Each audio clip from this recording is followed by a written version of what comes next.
morning and good afternoon, and welcome to another episode of Before Coffee. It is Friday. Happy Friday, everyone, and welcome to the news dump. We're going to tell you all the news you need to hear before the weekend, so you don't got to worry about it. You can go on blissfully unaware of what's happening over the weekend and enjoy, if you're in the United States, that 3-day weekend. This is the first and only international game show Before Coffee, a father and daughter podcast where we look up our stories right before the show starts. We just got caffeine in our bodies and we're learning to read and speak live on stream.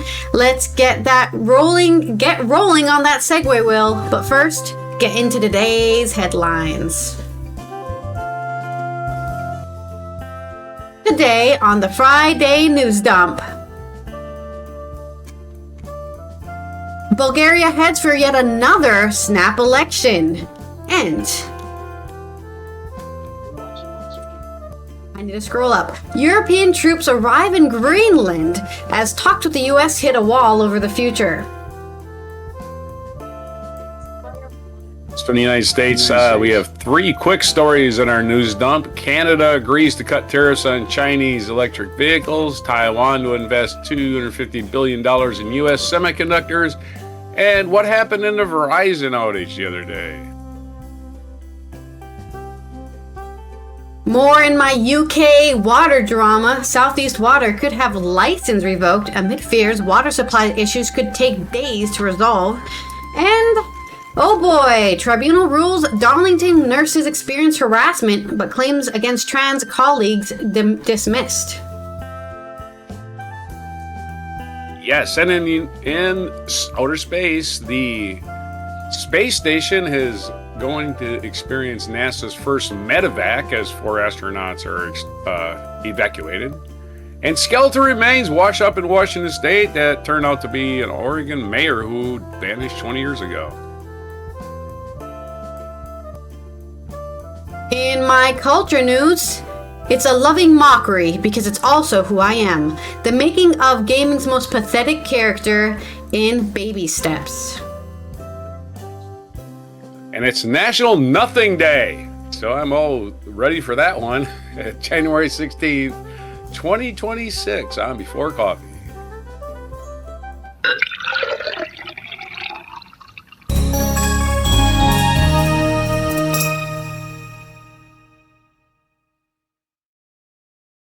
Nothing to add. Yep. Just take this time to do nothing. Just be nothing.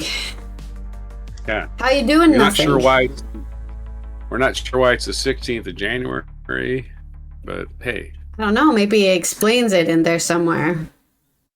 Why it's nothing. If you're getting a snowstorm, if it's a snowstorm currently happening, you probably got a legitimate reason to do nothing except wait for it to stop. It's just a day to sit around and do nothing. Breathe. So I guess it's just breathe like because we have a 3-day weekend, just do nothing today. Give yourself a 4-day weekend by doing nothing on the Friday.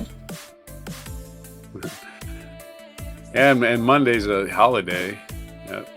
Yeah. I mean, give yourself a 4-day weekend by doing nothing. You're a Trumper. Let your racist Trumpster then. Well, whatever, you know. Oh, Martin Luther King wasn't special. Okay, let's roll our first segue. Right. Rolling the segue wheel. Rolling the segue wheel. For a haiku.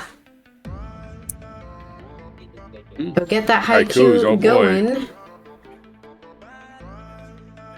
For my first story, which is going to be about the thing I've been avoiding to talk about because I already know it's not, whatever it's going to be, it's not going to be, I don't know what's going to happen. The Greenland drama. It's the Greenland stuff. I've been avoiding talking about it, but I should talk about it even a little bit this month since it's been being talked about for months at this point by the convicted felon. This is on Al Jazeera. France sends 15 soldiers, Germany 13, Norway, Sweden also participating in bolstering security on the Arctic island. Soldiers from France, Germany, and other European countries have begun arriving in Greenland to help boost the Arctic island's security after talks involving Denmark, Greenland, and the United States highlighted fundamental disagreement between convicted felon Trump's administration and its European allies. I don't even know if we could consider allies and even in the sentence anymore. France has already sent 15 soldiers and Germany 13. Norway and Sweden are also participating. The mission has been described as a recognition of the territory exercise, with troops to plant the European Union flag on Greenland as a symbolic act. The first French military elements are already en route, and others will follow. French President Emmanuel Macron said Wednesday, which was the 14th of January, as French authorities said soldiers from the country's mountain infantry unit were already in Nuuk, Greenland's capital. France said the two-day mission is a way to show that EU troops can be quickly deployed if needed. Meanwhile, Germany's Ministry of Defense said it was deploying a reconnaissance team of 13 personnel to Greenland yesterday on the 15th of January. Al Jazeera's Nacha Butler reported from Paris that there was a sense of urgency among European nations, particularly after the U.S.'s actions in Venezuela, a sense that when Donald Trump says something, he actually means it, and that is why we've seen a number of European countries sending troops, she said. Denmark announced its plan to increase its own military presence in Greenland on Wednesday, the 14th of January, as the Danish Greenlandic foreign ministers met with White House representatives in Washington, D.C. to discuss convicted felon Trump's intention to take over the semi-autonomous Danish territory to tap its mineral resources and rising Russian and Chinese interest. Then there's a picture of the map of Greenland with all the different elements that you can find there, at least the ones they've scouted, right? Like, oh, there's copper here, there's diamonds up here, there's rare earth stuff over there. But the two foreign ministers emerged from the meeting with the U.S. Secretary of State, Marco Rubio, and Vice President J.D. Vance, having made little progress in dissuading Washington from seeking to take over Greenland. We didn't manage to change the American position, Danish Foreign Minister Lars Løkke Rasmussen told reporters. It's clear that the president has this wish of conquering over Greenland. His Greenlandic counterpart, Vivian Motzfeldt, called for cooperation with the U.S., but said that does not mean the country wants to be owned by the United States. The pair announced their intent to establish a working group to continue to address concerns about control over Greenland and security in the Arctic. White House spokeswoman Caroline Leavitt told reporters in Washington after the meeting that the military mission to Greenland by Denmark's European allies would likely not make a difference to President Trump's plans for territory. I don't think the troops in Europe impact the president's decision-making process, nor does it impact his goal of acquisition of Greenland at all, Leavitt said. She doesn't know anything anyways, she's just a tool. Convicted felon Trump told reporters in the Oval Office on the 14th that we really need Greenland. If we don't go in, and Russia is going to go in. China is going to go in. And there's not a thing Denmark can do about it. Yeah, because Denmark's never had a military that conquered anyone.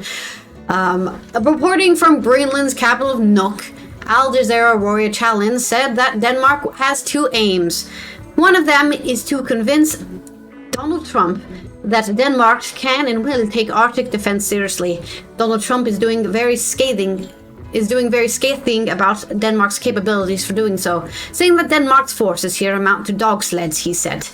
But also there is an element of deterrence in all of this, he continued. No one is thinking that any of the troops here could stop a U.S. invasion if that happened, but it would make it very complicated because there are now NATO allies who are coming here with their military personnel. And that's the strange thought, isn't it? That in this day and age, a group of NATO countries is considering deterrence against the United States itself, he added. Well, I'm sure if Russia isn't surprised, I'm not surprised. I'm personally not surprised after, studying the history of Europe and for my bachelor's degree, I'm not surprised at this at all. Sadly. Thursday, which was the 15th of January, Russia criticized references to certain activity of Russia and China around Greenland as reasons for current escalation.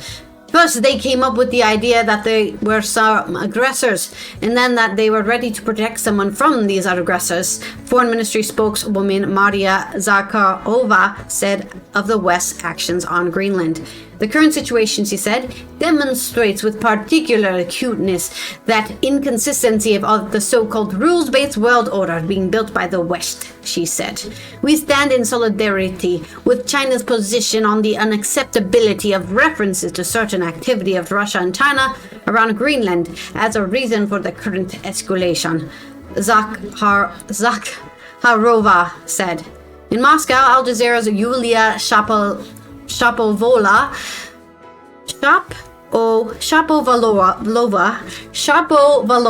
reported that Russian ambassador to Belgium, Denis Konchar, has blamed NATO for militarization of the Arctic, stating that the arrival of the alliance's personnel was a matter of serious concern. In his opinion, Russia's position in the Arctic should remain a territory of peace and equal cooperation, she said. The prospect of the U.S. descending on Greenland to tap its minerals has struck fear into the Inuit communities around the town of Ilulissat, perched beside an ice fjord on the western side of the island. Before the 14th meeting on Wednesday, Inuit Greenlander Carl Sandgreen, head of the Ilulissat Ice Fjord Visitor Center, told Al Jazeera, "My hope is that Rubio is going to have some humanity in the talks. His fears are for the Inuit way of life. We are totally different. We are Inuit. We've been living here for thousands of years," he said. "This is my daughter and my son's future, not the future of people who are thinking about resources." So that's the opinion of the people living there anyways. Or a person living there, I should say. And I'm sure there's probably a majority of people living there who are like, can you fuck off, please? And that's all I have to say about that. Give me a haiku or multiple at this point. I have nothing to say about this gaslight distraction, so I will say this in my haiku. Release Trumpstein files. This is just a distraction. Unredacted, please. This is not a story. This is gaslighting. So, you already know that's gaslighting, and I'm kind of don't want to spend any more time on it. You got another story? Yes, I do. Mm-hmm. My next story is about Bulgaria. I think we talked about Bulgaria a few weeks back before the end of 2025. They're having another snap election because they are just failing to create a government. Sofia's biggest parliamentary groups have rejected the president's request to appoint a prime minister candidate following the collapse of the last government a month ago. This is on Politico by Fernandad Nap. Bulgaria will once again hold a snap parliamentary election a month after the country's last government collapsed, President Rumen Radev announced today on the 16th of January. He has most recently tasked the Centrist Alliance for Rights and Freedoms, APS, group with forming a government, but it rejected the chance to nominate a prime ministerial candidate. This marks the third time a party has rejected the president's request this week alone. APS chairman Hairy Sorokov said today, "Our parliamentary group authorized me to return the third exploratory mandate unfulfilled, so that through our joint efforts we can bring about honest, free, transparent, and democratic elections." Radev's mandate to form a new government was rejected by the conservative GERB-SDS group on Monday, which I believe was the 13th, right? 12th of January, and by pro-EU PPDB group on Wednesday, the 14th of January. "We are heading to elections," Radev said, according to local media. Under the country's constitution, the president must now appoint a caretaking prime minister after consultations with the parliamentary group and schedule new polls. The prime minister, Rosen Zelyazkov, resigned in December, following weeks of anti-corruption protests against his government. His cabinet, which took office in January 25, survived 6 votes of no confidence before collapsing. The vote will be Bulgaria's 8th election in 4 years. No prime minister since 2021 has managed to serve a full 4-year term. There's a lot of corruption, it sounds like. Yeah, they just can't get rid of the corruption in Bulgaria. And that's my story from Bulgaria.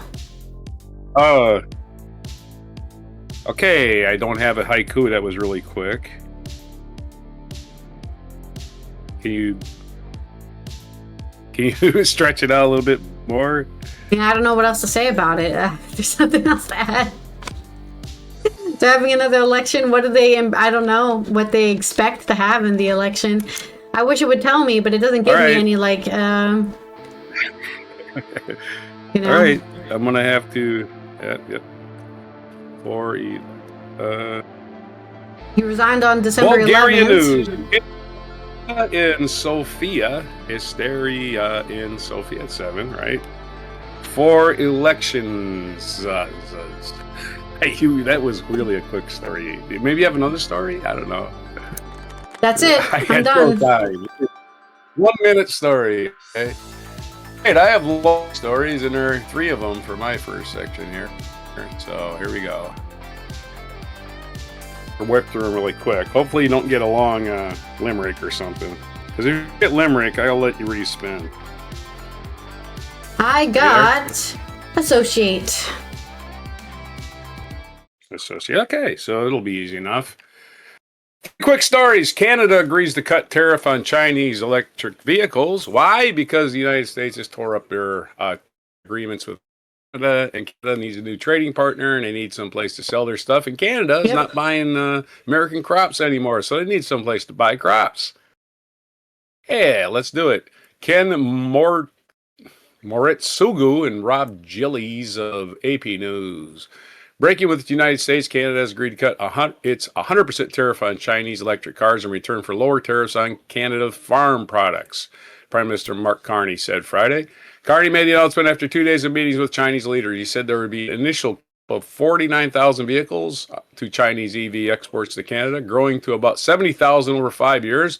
China will reduce its total tariff on canola seeds, a major Canadian export, from 84% to about 15%, he told reporters.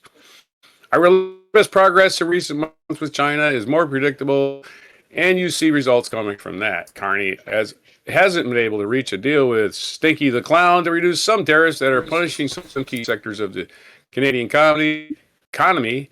And Trump has previously talked about making Canada the 51st state because he gaslights us because he doesn't want to know. He doesn't want us to find what he's really like, which he is a child molester. Donald Trump is a child molester. This is plain and simple the truth.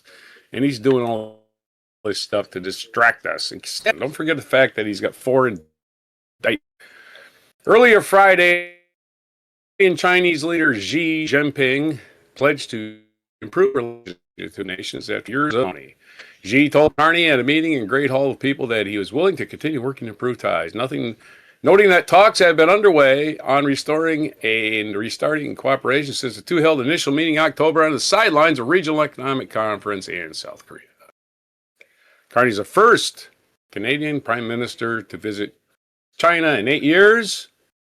Canada had followed the U.S. in putting tariffs of 100% on EVs from China, which again, those are put on by Joe Biden because even with the 100% tariffs, the Chinese EVs are still cheaper than American EVs. So go figure, right? It's got to be labor costs or whatever. Safety procedures they're not following. Something is making them a lot cheaper. Of course, they have the raw materials. They don't care about so much Congress holding shit up. They just do what they want as the Politburo or whatever they call the Chinese ruling governing body. Anyway, Party. China responded by imposing.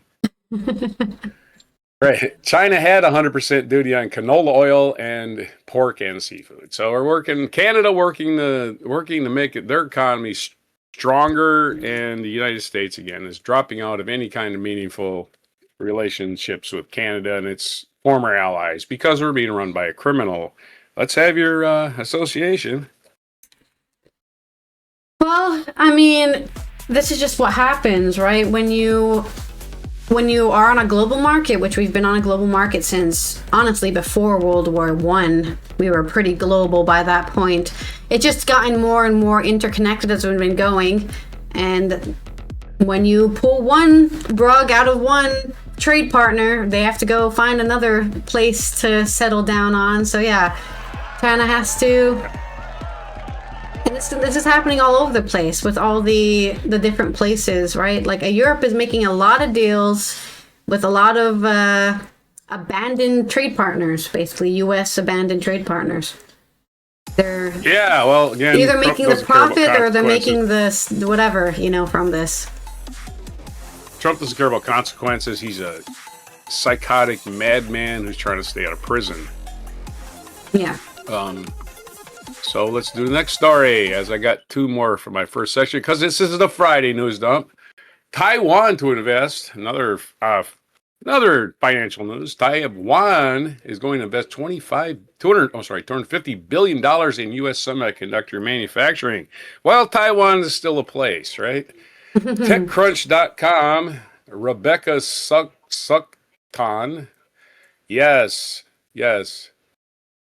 The Sticky to Clown administration signed a notable multi-billion-dollar trade deal with Taiwan that's designed to help the United States boost domestic semiconductor manufacturing. Under the deal announced by Commerce Department, Taiwanese semiconductor and tech companies have agreed to make direct investments of $250 billion in U.S. semiconductor industry. These investments will span across semiconductors, energy, AI production, and innovation. According to the press release, Taiwan currently produces more than half of the world's semiconductors. Of course, the United States was well on its way to making its own semiconductors without anybody's help, but Trump cut that. Now he's going, we'll get Taiwan to invest. So again, the United States is going to cut Taiwan off the knees by ignoring when China invades. But for the time being, we're going to pretend that Trump is on their side. In return, the U.S. will invest in Taiwan's semiconductor, defense, AI, telecommunications, and biotech industries. The press release did not specify a dollar amount tied to the U.S. side of the deal. The news comes a day after Shit for Brains in the White House reiterated the country's goal to bring more semiconductor back to the United States. He's not doing anything like that. I don't believe anything he says. He's just a liar. Something about his proclamation of something about the United States being this special or something. The proclamation, which announced 25% tariffs on some advanced AI chips, also stated that once trade talks with other countries like this deal with Taiwan are complete, there will be additional semiconductor tariffs. So, in the middle of Trump's trade war, he's trying to massage things and make it look like he's doing something good for the United States, when in reality, this is just rich people moving money around. It doesn't really amount to much. If you want to think it's doing something for the economy, good for you. I mean, I don't think it's making this economy better. We were already making semiconductors when Trump took office. We're already well on our way to making semiconductors. We didn't need Taiwan at all, actually, except for their expertise. That's all we needed from them, right? This is just another way Trump is going to get his billionaire investors more money, and that's about all there is to it. If you think it's going to help Americans, good luck to you. It's not. All right, so where's your association? My association is, of course, this is what happens when... This happens, I feel like, every time, at least since I've been alive. The previous government will do something useful, and improve things, and then... As everyone should know at this point, it takes a year or more for governments to actually instigate laws they pass or regulations they do or trade deals they make. Whatever the government passes and agrees on doing, it takes like a while for that to happen. And then the government that comes in after those deals have already been made goes, "We did it. We totally take credit for all of this." And it's like you weren't even there in the room when these trade deals were made 2 years ago, These deals with Taiwan who were probably made in 2023 or something, and they're taking credit for it like they made the deals.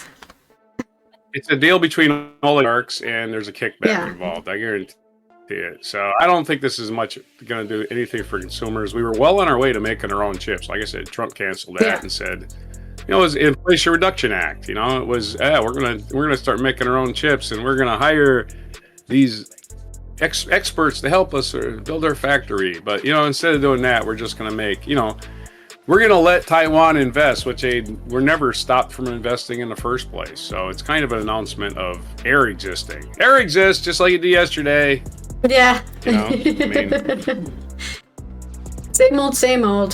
There was I guarantee there's a bribe happening. Our third story is about Verizon outage that happened the other day. And if you're Verizon customers, and I'm sure you all know one, if you're not one, you can claim a $20 account credit. Yeah, and it tells you how. On the morning after, this is from Chase D. Benedetto from Mashable.com. On the morning after a massive countrywide outages for Verizon customers, Verizon, again, is only an American company. Their phones do not work in equipment in other countries.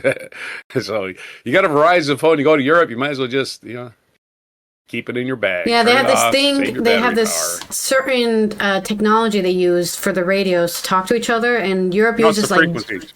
Yeah. Different Europe frequencies. Frequencies. Europe uses like GMPS or something like that. I can't remember what it's called.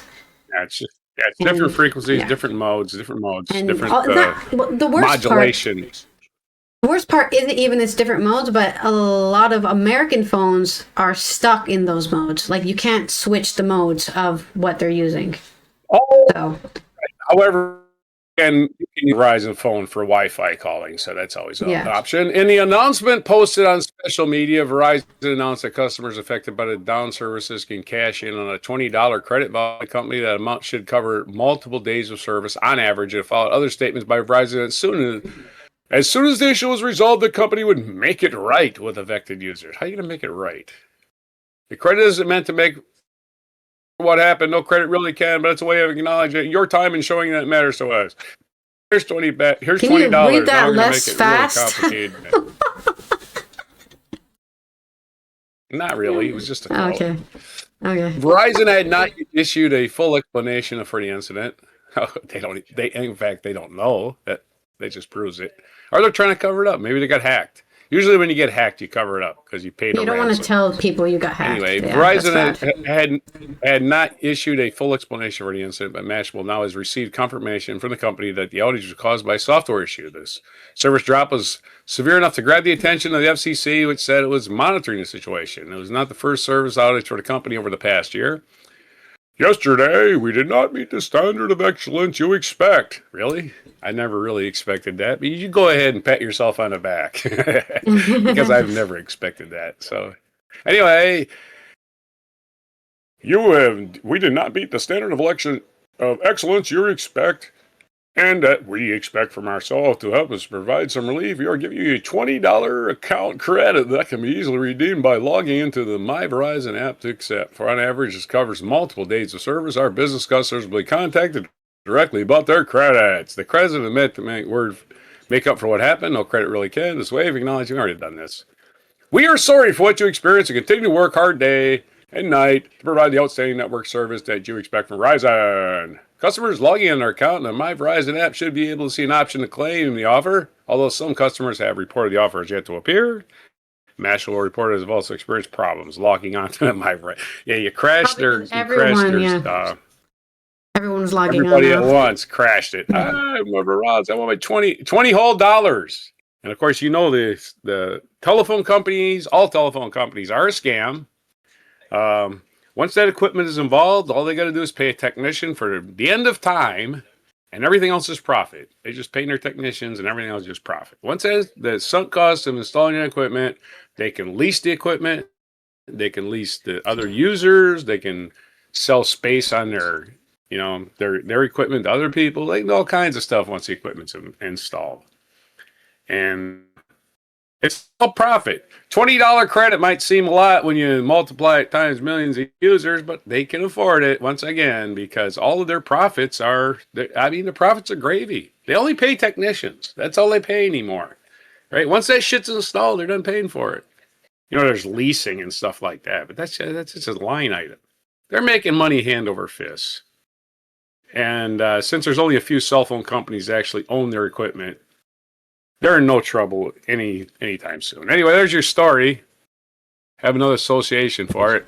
As Verizon, $20, everybody. Well, I mean, I guess I'll just keep talking about what I was talking about, which is this whole idea that if you have a phone that's made by Verizon, right, or they installed you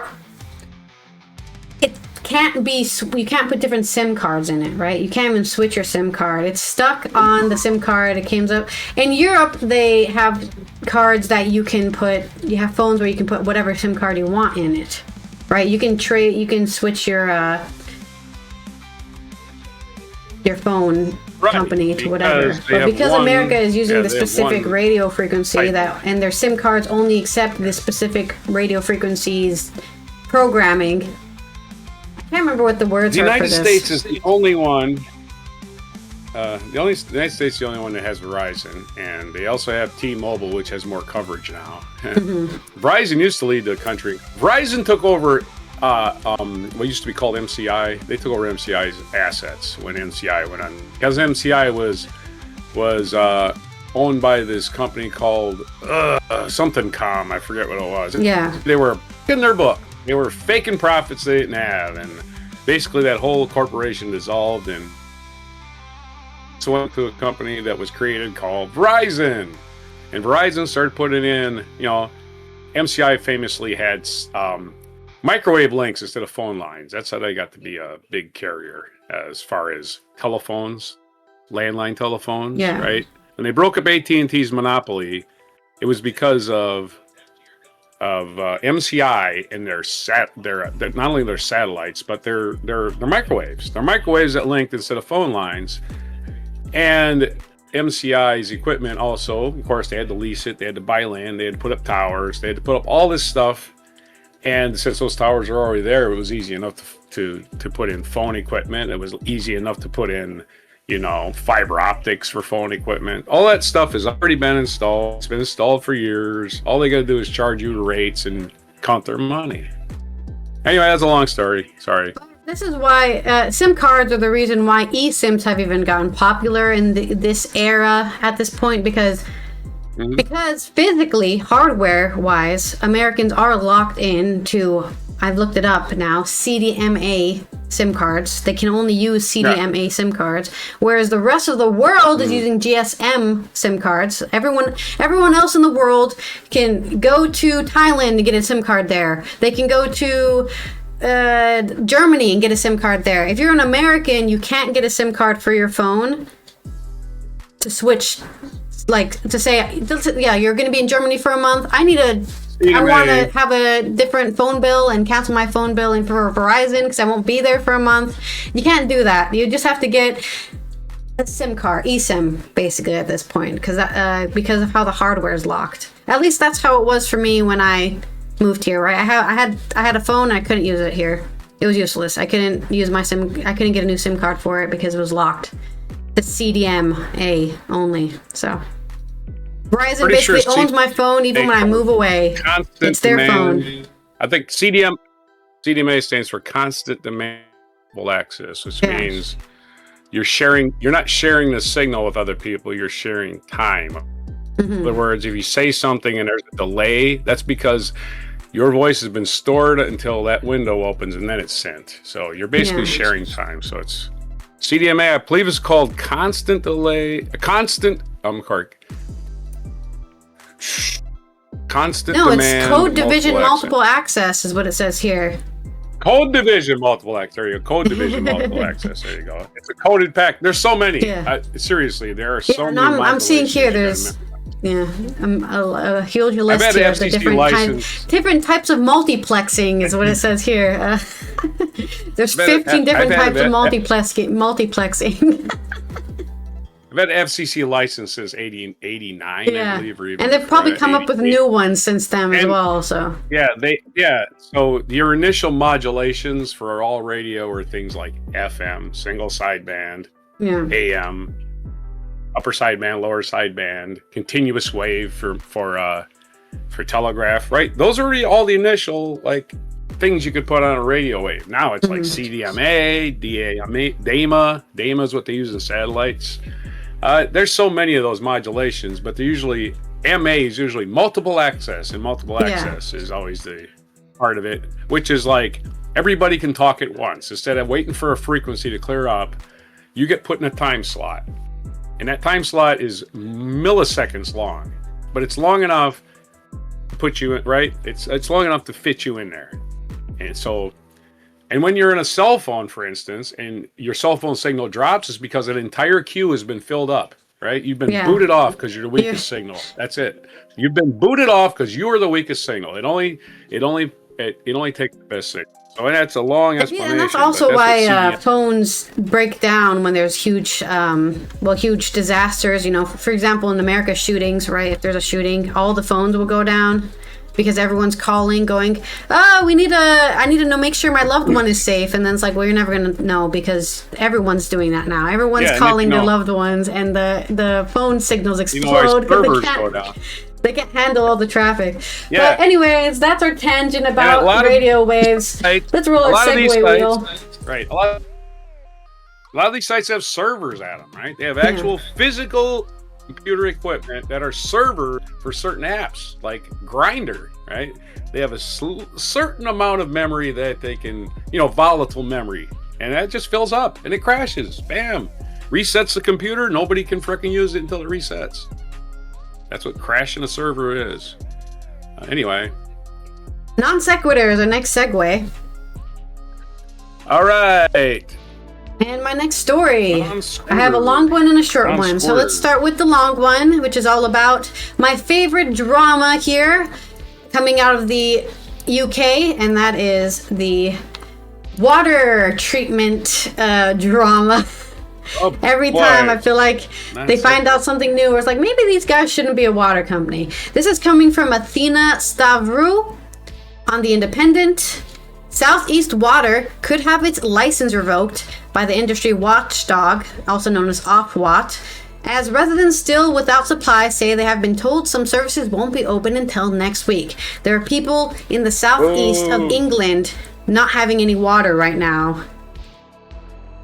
Watt said it had launched a probe into whether the supplier had breached its license condition by failing to comply with customer service obligations, as in providing water. People pay you to provide water, so you need to provide water. Amid growing calls for the SEW chief executive, David Hinton, to resign. If the water company is found to have not met its obligations, it could be first to have its license revoked due to the breach of the customer-focused element of the license condition. As in, you're a water company, you have to provide water. If you're getting paid and not providing water, you're not a water company anymore. Since November, tens of thousands of households. Since November? God, this is why I love this drama, because it's like, what the hell are you doing, the UK? Businesses and households across Kent and Sussex have faced water supply issues. Oh, the water's off again. Oh, we have no water again. The latest incident had seen thousands of properties left without drinking water for 6 days. You know you need water every 3 days to live as a human being? I guess I have to go pay for some bottled water because my water supplier can't provide water. With Southeast Water blaming the outage on Storm Goretti causing burst pipes and power cuts. Residents say they have received mixed information. You know what you need to do if you're a water company and people are paying you for water and you can't supply water? Start sending them bottled water for free. That's your responsibility, I would say, right? Oh, sorry guys, no water. Here's a bottle of water. Hopefully this can last you until we get it fixed. I don't even think they did that much. I don't know if they did that much, but it doesn't look like they're reporting on them doing that much. Residents say they had mixed information, with some claiming they had been told schools would now be open until Monday, while others had been told issues will be resolved by Friday. So Monday, of course, would be the 12th, and then today, the 16th. It's been unsettling for my daughter, who has already missed a day of school, and we now know that her school will be closed this afternoon until Monday next week. So either they were supposed to fix it today, or they're supposed to fix it by the 19th. Okay. And to look after, I've had to take time off work, one local told BBC's Today program. Oh, great. How are you going to pay the water company now if you have to take off work? And then there's a picture of people getting water and putting it in, what are they called again? I'm going to call them grocery carts, but I know they're called something else in the UK. It's been over a week now of intermittent supply, with the water coming on for just a few short hours, but at very low pressure.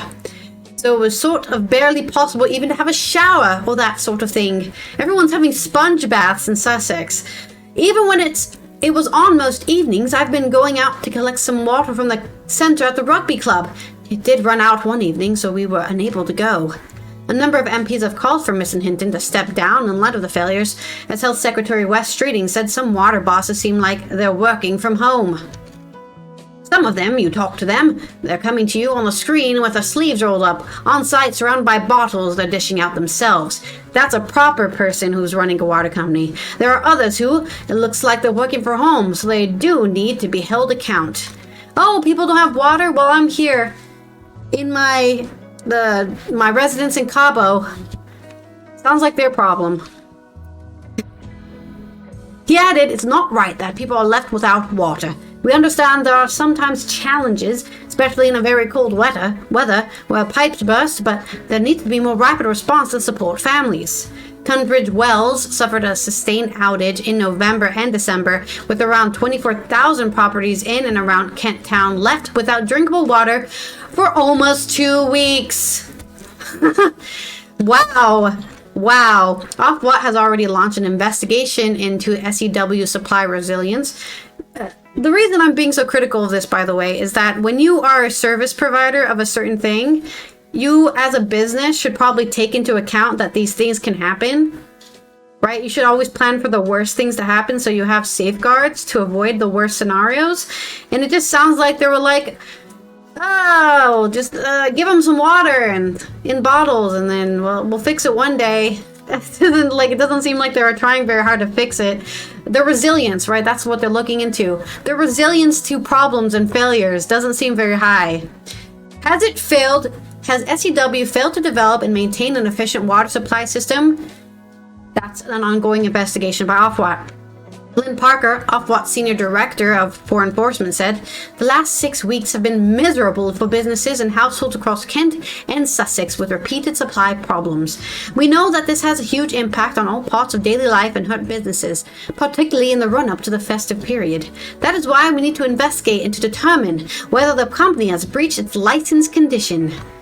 Prime Minister Sir Keir Starmer said on Wednesday, the 14th of January, that ministers were holding emergency daily meetings over the ongoing SEW outage. A number of schools in Kent and Sussex have also been forced to close due to the outage. SEW boss Mr. Hinton was grilled by MPs last week for his company's handling of the November and December supply failure. Add January supply failure to the list. Just 3 supply failures in 3 months. Something is going wrong. On Tuesday, the 13th of January, Alistair Carmichael, chair of the Parliamentary Environment, Food and Rural Affairs Committee, said he and his colleagues remain deeply skeptical about SEW's version of events presented to the MPs. The committee had recalled Mr. Hinton and the chair of SEW, Chris Train, to provide further evidence to the committee that they're doing anything to solve the problem, or they're just going to handle all of the disruptions as they come. And yeah. Mr. Carmichael said the firm appears determined to find anyone else to blame but themselves. We expect the chair and chief executive to return to the committee in the near future to face scrutiny about those events, as well as their performance during the latest fiasco, he said. A number of MPs have been calling for Mr. Hinton to step down, including Liberal Democrat MP for Tunbridge Wells, Mike Martin, who has been calling for his resignation for more than a month. Bottled water stations remained in place in Tunbridge Wells, East Grinstead, and Maidstone for impacted residents and businesses, and location details can be found on SEW's website. So they are at least providing water themselves for the people that they've completely fucked over, who are paying their water bills and still don't have water. And the Independent has contacted the Southeast Water for comment, but has not come back to them. They're just trying to, like Mr. Mark Martin says, try to find someone else to blame. Well, you see, the hard infrastructure workers, they're not doing their job. It's not our fault. We didn't avoid doing maintenance for 14 years or anything on the pipes. That's not our fault. That was a hypothetical. I have no idea what their excuse is. But there's your story.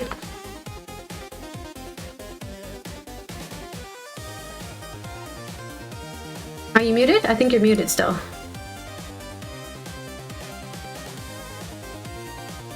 I was muted. Sorry, I was trying to play a video.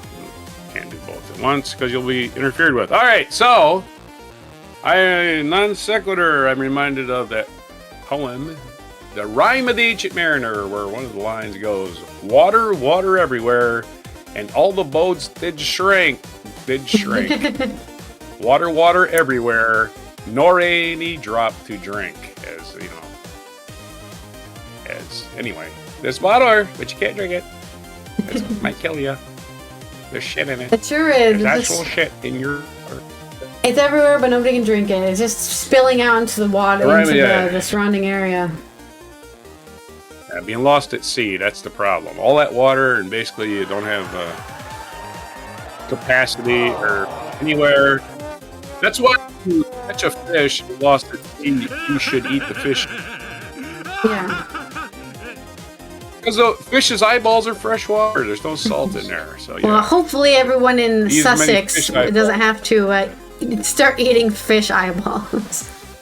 I hope. Yeah, you want the clean water. Yeah, you got to get that clean stuff. Eat them anyway. Okay, my next shorter story Fish Island is going to be about more trans bullshit in the UK. More disappointment for me. This is on Pink News by Sophie Perry. An employment tribunal has ruled the Darlington nurses who complained about trans colleagues using single-sex changing rooms experienced harassment from their NHS trust, but it dismissed harassment claims against the trans staff member. So, oh my god, there's a woman that used to be a man changing their clothes near me. I'm scared. The group of 8 nurses at Darlington... Aren't you alone when you're changing your clothes anyway? Jesus. Anyway, go ahead, sorry. I don't know, man. Who needs another person in the room to change their clothes? I'm just too much of a nudist to give a shit about this. If there was a man changing clothes near me, I wouldn't care. We're all here just changing clothes, right? We're getting into they're nurses, right? They're changing their clothes to get into their, whatever they're called. I can't even think of what they're called right now. You know, their work clothes. Germans are out of stuff. Germans and at the end, yeah. Germans don't care. Yeah. Dutch people don't care. Nobody in main Europe cares. French people don't care. Italians don't care. A woman who used to be a man might see my nipples and I feel harassed. Anyways, let's stop. Let's just hear what the article has to say and then I can go on my rant after. So, they had a tribunal over their colleague Rose Henderson being able to use single-sex spaces such as the changing rooms. And she probably also went to the bathroom too. Henderson has used the changing room since starting at the hospital as a student in 2019, but complaints were only raised by the nurses in 2023 because they felt emboldened by the transphobes that they can complain about it now. I grew up in the early 2000s when people would complain about lesbians or bisexuals in the changing rooms. I remember that. Oh my god, we can't have her changing the changing room with them. She's a lesbian. It's a real thing. People, teenagers and children were saying. So these people need to grow the fuck up. Be all kinds of There's got to be all kinds of fun stuff going on in these changing rooms that I'm missing out on. Nothing ever happened. The fact that they're like, oh, I'm scared that a woman might be hitting on me is like their reason, right? Oh, a woman might be attracted to me. Okay, get over it. What happened is some perv left a hidden camera in a changing room. Transgender went in there and offended them. That's right. I don't know about that. Anyway, the tribunal found the women experienced harassment from their NHS trust with effective violating the dignity of the claimants and creating a hostile, intimidating, humiliating, and degrading environment for them. Which I think bogs down to, if we complained about the trans woman in our changing room, people would yell at us for being transphobes, because that's what they are. And we feel like we're being intimidated to not be transphobes. We want to be bigots, and we should be allowed to be bigots. That's what they're arguing here. However, the tribunal dismissed the claims that Henderson personally harassed the nurses, because she didn't. Right? She probably minded her own fucking business as she, took her bra off and changed into a sports bra and nobody cared. And also rejected the claim that the trust had victimized the claimants. Oh, right. That the NHS was going, hey, you are victims of trans people changing near you and you need to feel bad. Oh, I'm suffering so badly from this. The judgment describes complaints of indirect sex discrimination as well-founded and succeed, but said complaints about Henderson's conduct both inside and outside the changing room were not well-founded and are dismissed. So they have no proof that Henderson ever did anything to these women while in the changing room, or that she said anything to them about being in the changing room after the fact, right? hey, you shouldn't be in here. She never said, well, you can get fucked, lady. Nothing, right? They probably just mingled in their transphobe little circle going, we need to take her to court, but let's not tell her about it because we're too scared to confront her, but we'll take her to civil court about it. Okay. They're cowards and they're hateful, is what I'm saying. Judge Sweeney added the trust did not take the women's concerns seriously. Oh, wait, let me finish. So, they're saying the trust did not did not intimidate them.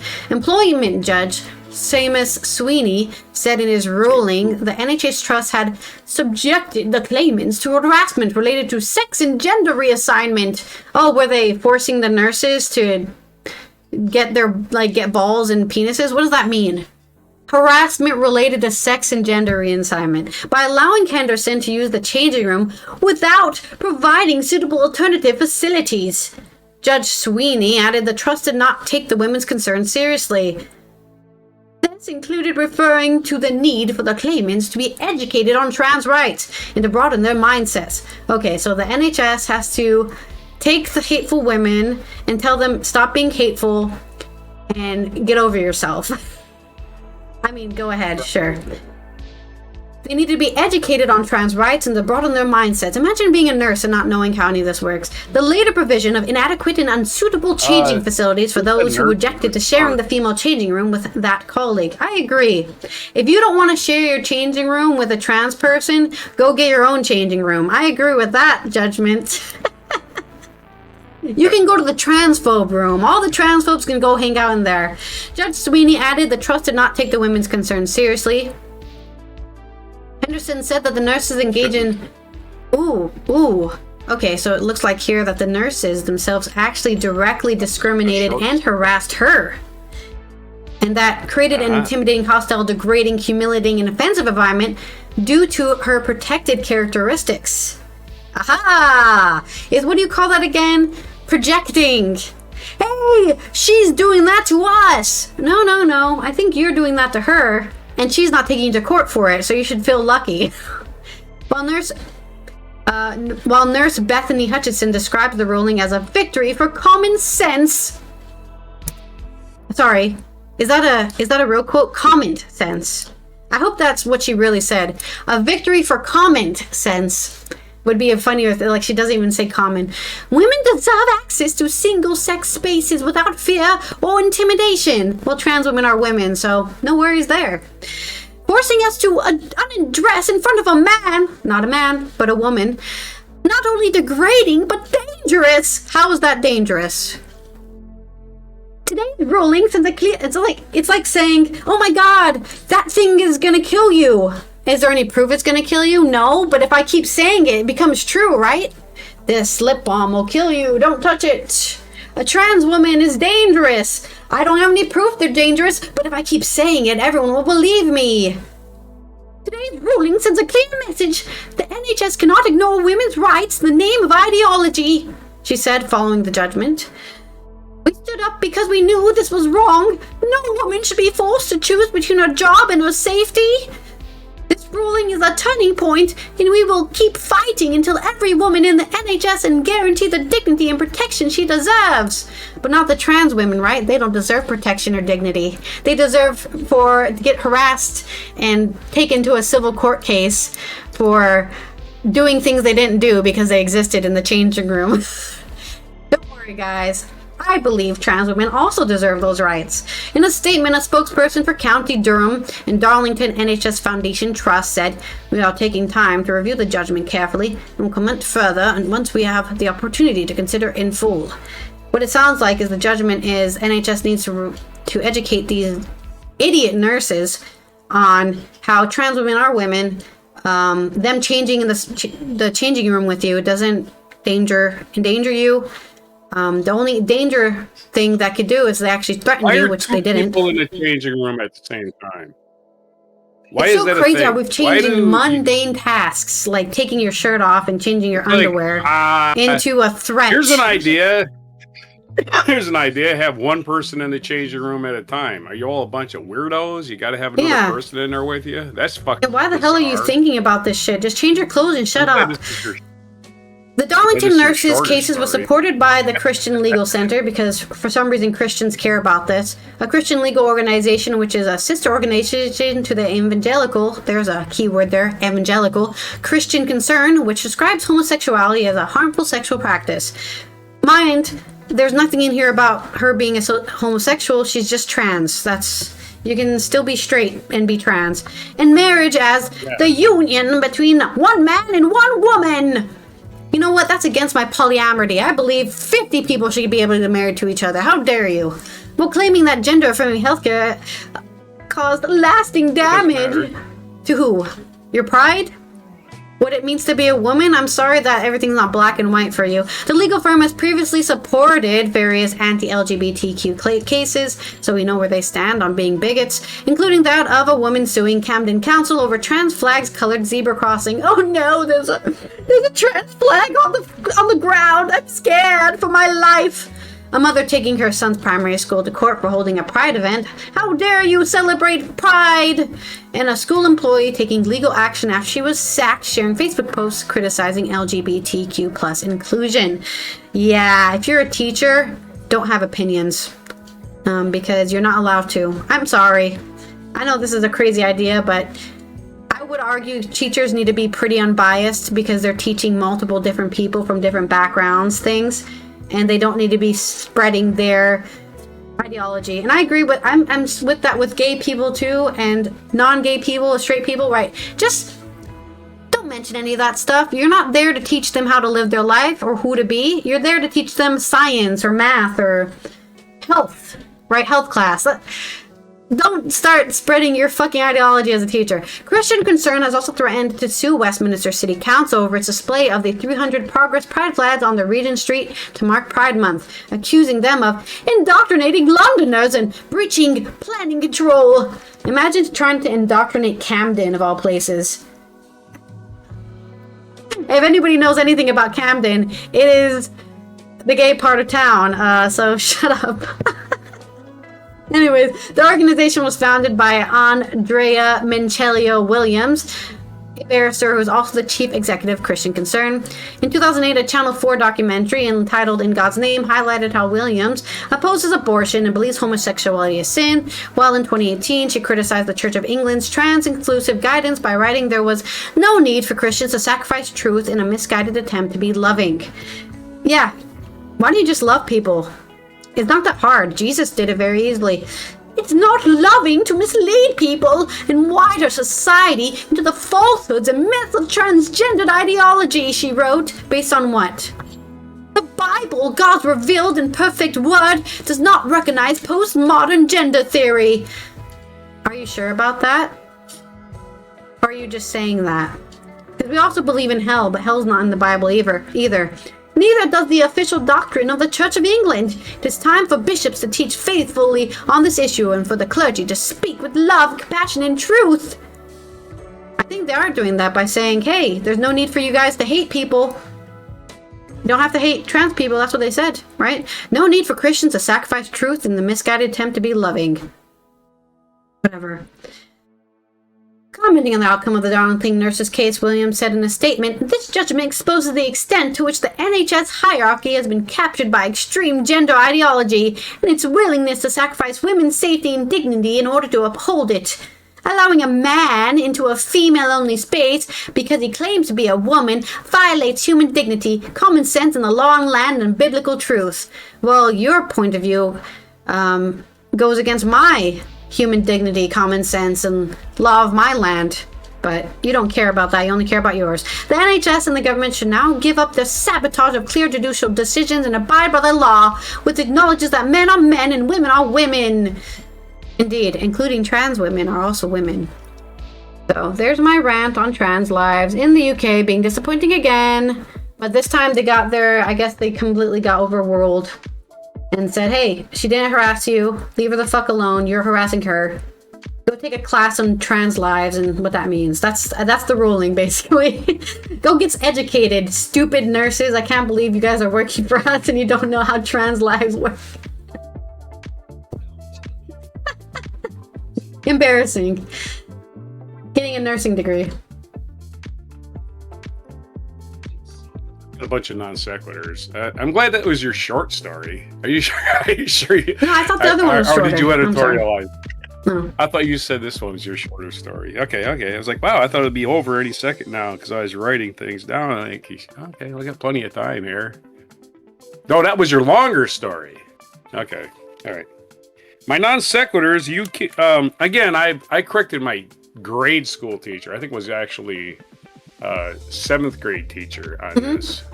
7th grade social studies teacher kept saying Westminster. Right? He was actually the principal too, right? And I kept correcting him. I said, there's no extra I in there. It's pronounced Westminster. I've heard it on TV, pronounced Westminster. It's not Westminster. Minister is something you keep adding. I didn't add those words. I just corrected him. And he got mad. He just kept saying it wrong. And I'm like, oh my God. The teacher can't be corrected for saying, I just had a memory like that. Just like, well, I guess ever since then I hear Westminster and I said, it's not Westminster. There's no extra I in there. Anyway, the other thing you were talking about is looking at people naked, right? Yeah. I remember when I was in the Marine Corps in San Diego, there's this beach in San Diego. It's a nude beach, right? It's a nude beach. Hey, I went to Black's Beach. I'd see these guys. Hey, I went to Black's Beach this weekend. I say, yeah, and they're always saying the same thing. Just a bunch of naked old guys there. Yeah, it's a nude beach for everyone, not just for women. Yeah.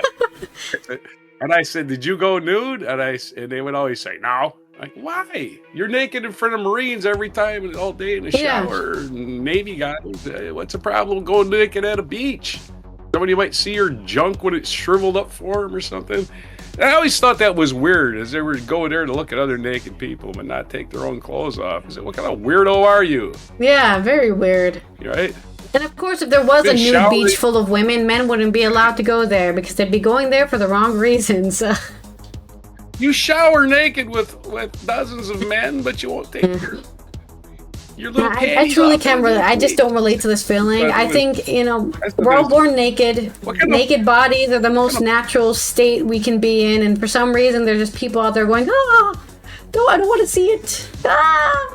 And when you're picking on them old men, that's the old man you need to be. The guy who's not ashamed of his body. That guy is the guy you need to be. Not the little kid inside you going, look at that old guy. Hey, why are you looking at an old guy anyway? Are you gay? Again, this is transphobia personified, right? Right? I think it is. It's transphobia personified. You won't get naked in front of other men because you're turned on by other men, right? That's got to be what it is. Although they do say that in our current very patriarchy, psychological profile there. Yeah. Yeah. Well, they do say in our current patriarchy that we're pretty homoerotic or homoamorous. We care. Men care more about how other men think of them than how women think about them. Right? They want the respect, the adoration, the honor from men, and all they want from women is like a sex object. And I'm saying generally, right? Not everyone, but generally, that's how our society works, right? I want men to respect me. How can they respect me if I'm naked? Right? They see it. Those kind of people see it as a submissive action to be naked. Right? It's a submissive action. There's plenty of examples of homosexuality in nature. So pretending that humans have this thing where we're the only ones that have queers, because again, there's a term called a queer duck. It doesn't come from anything else but two male ducks staring off for some reason. Yeah. Plenty of mammals also do it too. Also cows. And growing up on a dairy farm, how did they know the cow was in heat, as they call it? How do you know a cow was in heat? Because another cow was riding it. That's right. Oh, somebody's riding Marion. Oh, yeah. Either Marion's in heat or the cow riding Marion in heat. No bulls involved. We didn't own any bulls. We had their nuts removed as soon as we could. Or we sold them. We were a dairy farm. If you didn't have milk, you didn't have any use for you.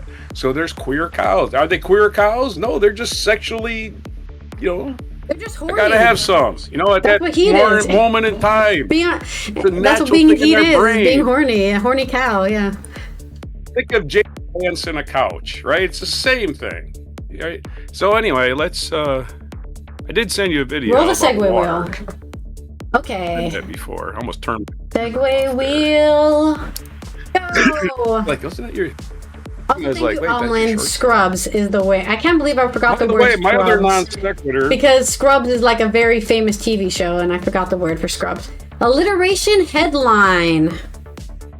I had one more non sequitur, and you were talking about this is a short one. You're saying, yes, there's no hell in the Bible. That is true. There is no hell in the Bible, but there is in Greek mythology, and it's called Tartarus, and it's ruled by Hades, right? So there is a hell. Well, there's also a hell in Greek would mythology, invent their but own it's with hell. one L, and it's just called hell. Yeah. Well, Greek mythology is called Tartarus. Tartarus is No, there's 3 levels. Tartarus, and it's ruled by Hades. Or maybe am I thinking okay. of Vikings? You're thinking of Dante's I'm thinking, yeah, you're Inferno. right. I'm thinking about Viking mythology, which has hell as well. Now you're thinking of something else, yeah. This is Tartarus, ruled by They're all Hades, who is the I get brother them all of mixed Zeus. up because they're all right? what do they call them? Multiple god mythologies or whatever. I get them all mixed up. I believe Hades was Zeus's brother in Greek mythology. I'm not exactly sure. They were basically equal. Yeah, they are brothers. They're all related to each other. They're all siblings. Right? Zeus and Hades are brothers, and Hades rules the underworld, and that's why a lot of times they started calling hell, also calling it Hades. You can go straight to Hades. That's an old thing. You might not hear it anymore. But just anyway, more of that pagan little religion getting into Christianity, and then Christians thinking they're actually practicing the religion properly when they aren't. They're half pagan to begin with. Yeah, the rapture's not in the Bible, and hell is not in the Bible. Neither one of those. Yeah, I'm pretty sure the rapture is just Armageddon or the other thing. Rapture is part of Jehovah's Witnesses doctrine. So if you practice the rapture, you're actually practicing Jehovah's Witness doctrine. So there you go. You're practicing a cult. I mean, my mom's Jehovah's Witness. I know this. This is what she said to me all the time. She said, when the rapture comes, and she called it something else. But she said, I'm going to see all my dead relatives. They probably have a special name for it in their special Jehovah's Witnesses language, because I know they have a special... They speak a special... They use different words. Yeah. All religions were invented, so let's not punish just the Jehovah's Witnesses. They're all I'm just saying they have a different language. They use different words because they have like a different language they speak. Right, and I can still get the Watchtower magazine. Right, they'll deliver it to you for free. I think every month. You don't even have to ask for it. The Watchtower and Awake. They'll explain all this stuff to you. Jesus is your buddy. When you die, when the rapture comes, you're gonna go see Jesus and all your friends. By the way, Jesus' birthday was not Christmas. They do not believe in Christmas. So if I wanted to celebrate Christmas as a kid, we had to go kill our own tree and drag it to the house because my parents weren't going to do it. My dad was an atheist and my mom was a Jehovah's Witness. So, yeah, Christmas was different where I grew up. My sisters brought me presents. I stopped getting presents once they stopped coming to Christmas things. Sucks, right? I used to get a lot of presents. Then nothing. Terrible. I loved Christmas until one day I was just too old. I think that's what it was. I was too old. Wait, I have to buy myself gifts now? Oh, this sucks. Never mind. I went from getting blown. I used to get board games like a mother. All the board games, right? I went from getting those to nothing. Absolutely. You know what happened? They had their own kids. That's what. And they had their own to buy presents for. I don't care about you no more. Nope. All right, our two stories we got left for the Friday news dump. Skeletal remains. This could be on Weird Wednesday, but we always get over Weird Wednesday. NBCnews.com, skeletal remains that washed up on Washington Beach, identified as Oregon mayor, vanished 20 years ago. This is Marley Lentag. Remains found in 2006, nicknamed the Grays Harbor County John Doe. 2006 and washed up 20 years ago, man. Were identified as those of Edwin Asher, who was presumed to have drowned while crabbing off the Oregon coast. So we got closure for his family. Skeletal remains that washed up in the Washington Beach have been identified. Those former Washington mayor vanished in 2006 in a 20-year mystery to help of genetic genealogy. Why did it take them so long to identify if DNA technologies existed before 2006? Well, they probably had to wait for somebody related to him to submit their genetics. He was right? missing. Oh, Let's not make missing? excuses for him, please. Let's finish the story. Don't be jumping in with excuses for this incompetence. It really is incompetence. Edwin Asher, who previously was mayor of Fossil, Oregon, disappeared while he was crabbing in Tillamook Bay on the northwest coast of Oregon. It's a crabby way to die. On September 5th, 2006, the Grays Harbor County coroner in Orthram, a forensic genealogy lab, said in a news release this week. He was presumed to have drowned and was legally declared dead this same year. In November 2006, skeletal remains washed ashore in Tahola, an unincorporated village on the Quinault Indian Reservation in Grays Harbor County, Washington, the coroner's office said.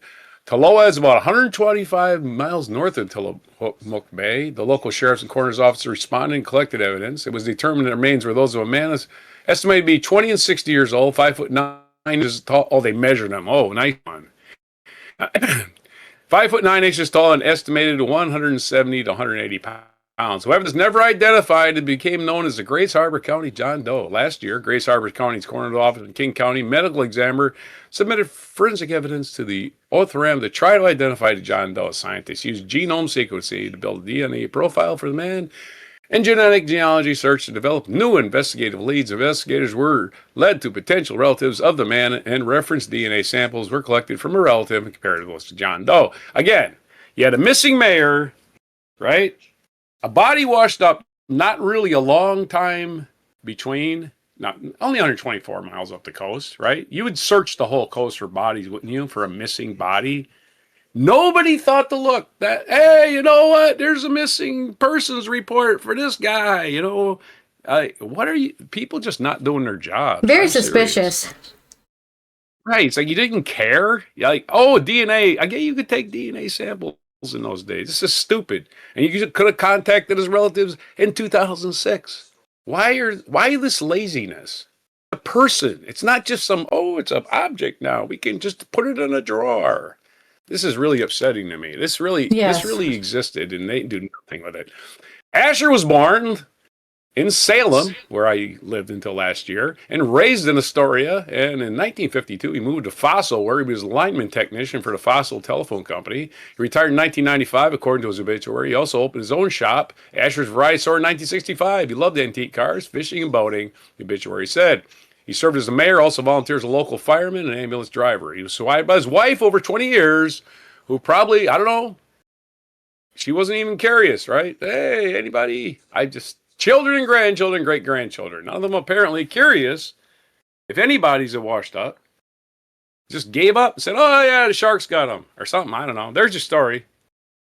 Sad and disappointing with all of these people involved. Like, man, I hope when I disappear, people go looking for my body and don't just assume that I got eaten by sharks. You're planning on disappearing? I'm just saying, what the fuck, man? What's wrong with these people? It was only a year later, and 120. It was less than a year later. Yeah, 124 miles up the coast. What? That's not unusual. Tide goes out, tide comes in, tide goes out, tide comes in. You know, shit gets pushed around. That's not really that unusual. He was out to sea, crabbing, right? He wasn't like next to the shore. Yeah, he was. He was. That is weird. Yeah, it was Why a setup, his family man. just give up like that? Well, he's dead. Yeah. Well, he's dead. We're not even going to. Where did you last see the mayor? He's crabbing. Oh, should we search the lake or something? No. Just Why did the insurance company give up coastline. that easy? Right? It was easier for the insurance company to pay his claim than it was to freaking. And the family's like, I need an investigation into the family. Yeah, I'm Chris serious. Dies crabbing, and not found, right? And nobody tries to file to find him. Yeah, very weird. This reminds me of, turbulent. Right? I don't have a word for that. Go ahead. No, maybe this one's better. Missing mayors mysterious miraculously materialized, marking monumental moment of memory and mourning.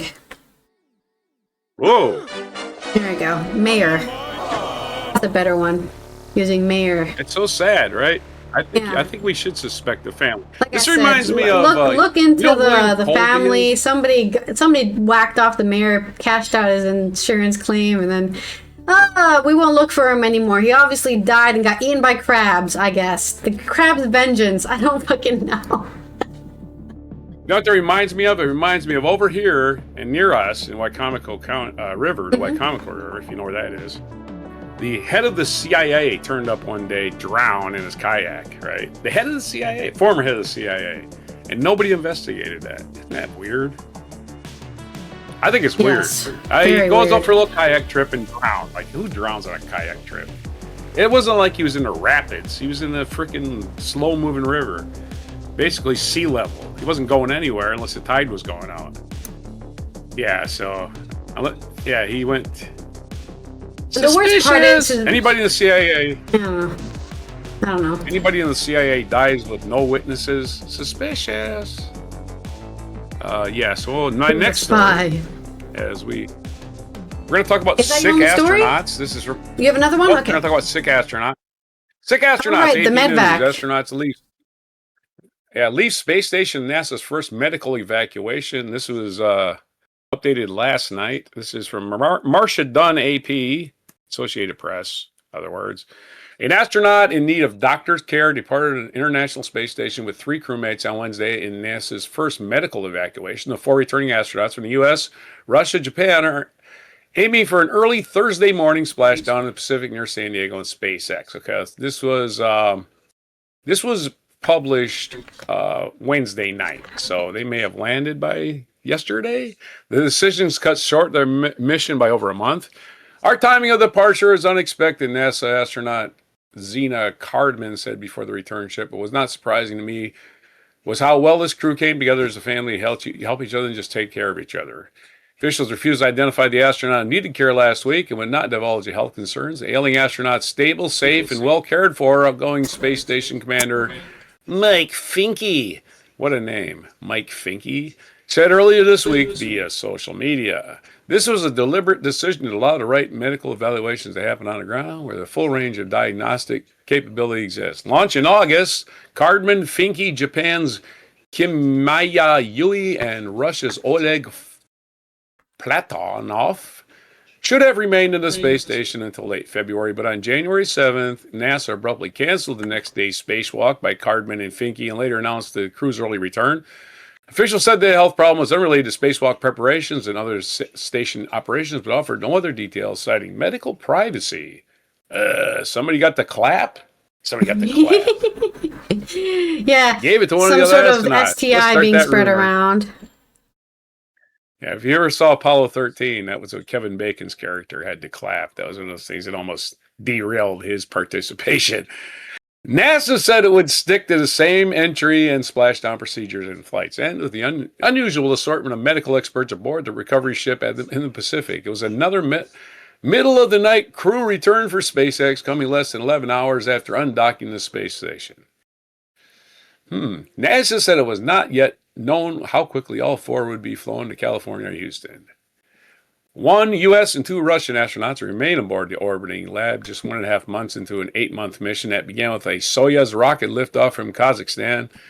NASA and SpaceX are working to move up the launch of a fresh 4-person crew from Florida, currently targeted for mid-February. Computer modeling predicted a medical evacuation from the space station every 3 years, but NASA hasn't had one in its 65 years of human spaceflight. The Russians have not been as fortunate. In 1985, Soviet cosmonaut Vladimir Vosyotin came down with a serious infection or related to an illness aboard the country's Salyut 7 space station. Now here, we're going to cut the story off because it's a lot long. What I will like to say is, people to Mars? 1 million? How many of them are going to get sick in the, 7 months to 1 year journey? Giant just bio disaster. Yeah, just, shit. We didn't screen this properly. But they really don't care because this is not going to actually happen. A bunch of people will probably volunteer for that death mission. Say goodbye to them because they're not coming back. There's no way to get back. You can't get back. So they'll live the rest of their lives, no matter how short they are, out in space or at Mars. There's no way to get back from Mars. They haven't figured that out yet. just for everybody's information. Maybe someday they'll figure it out.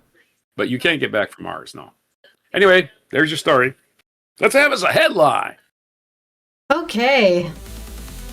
Medvac magic masterfully maneuvers mustard medics. Mesmeric mystery of a Milky Moon. Milky Way moon, but I feel like Milky Way is a bit cheaty.